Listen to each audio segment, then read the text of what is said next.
తెలుగు రాష్ట్రాల ఇద్దరు సీఎంలు ఇలా మాటామంతి నడుపుతుంటే చూడడానికి తెలుగు ప్రజలకు ఆహ్లాదంగా అనిపించింది. గత 15 ఏళ్లుగా రాజకీయాల్లో వచ్చిన మార్పులతో ఇద్దరు పెద్ద నాయకులు ఒకరినొకరు గౌరవంగా మాట్లాడించుకున్నదే చూడడం ఈ జనరేషన్ కి తెలియదు. ఒకప్పుడు రాజకీయ వైరుధ్యాలు ఎన్ని ఉన్నా కూడా ఏదైనా కార్యక్రమంలో కలిస్తే ఒకరినొకరు ఆప్యాయంగా పలకరించుకునేవాళ్ళు.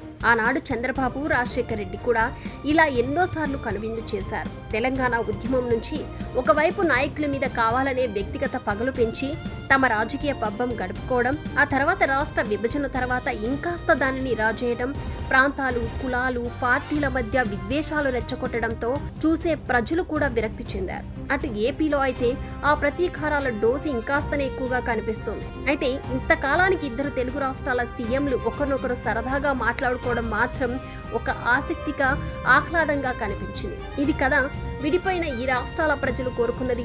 ఈ నవ్వులు ఇలాగే కొనసాగాలని కోరుకుందాం. రెండు రాష్ట్రాల అవసరాలు కూడా, అలాగే ప్రజల ప్రయోజనాలను కూడా నెరవేర్చాల్సిందిగా మనం కోరుకొని వారు మారాలి అని కూడా కోరుకుందాం.